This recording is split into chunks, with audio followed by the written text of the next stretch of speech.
Cari amici, ben ritrovati, eventi del territorio, quest'oggi è a Falzè di Piave.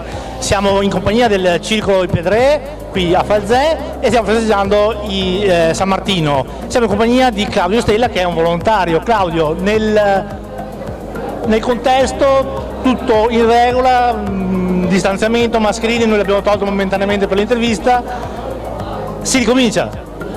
Sì, intanto buonasera a tutti quanti, grazie per essere qui.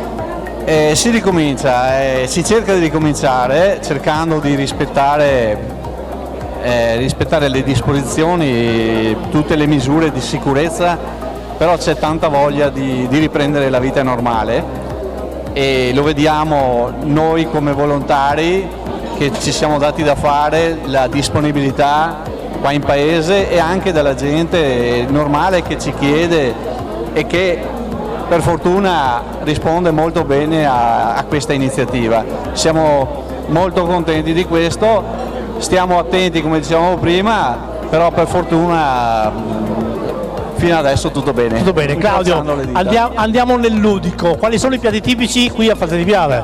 Beh, qui da noi la gente di solito viene qui perché abbiamo una serata dedicata al mousse. Lo facciamo da vari anni ormai ed è molto richiesto. Poi abbiamo fatto una serata col pesce, baccalà o frittura a seconda dei gusti.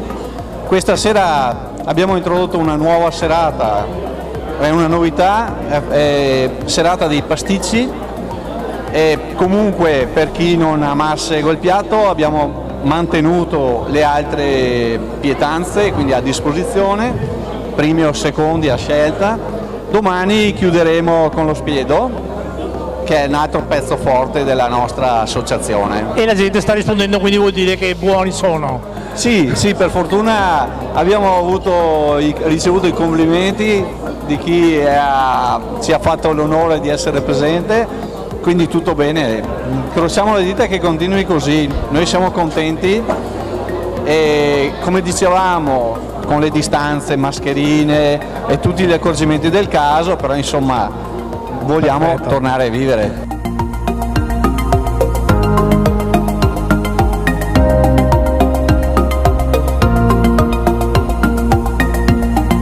Claudio, prima di iniziare questa chiacchierata mi hai severamente ricordato, Luigi, fammi salutare e ringraziare tutti i volontari come me.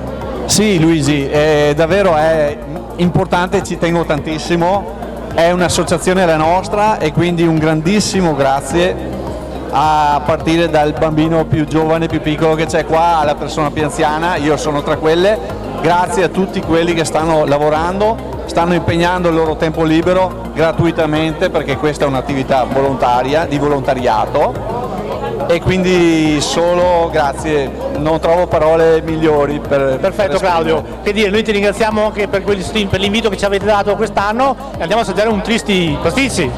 Sì, senz'altro, grazie a te che sei venuto e grazie a tutti gli ascoltatori. Perfetto, grazie mille. Buona serata. Grazie.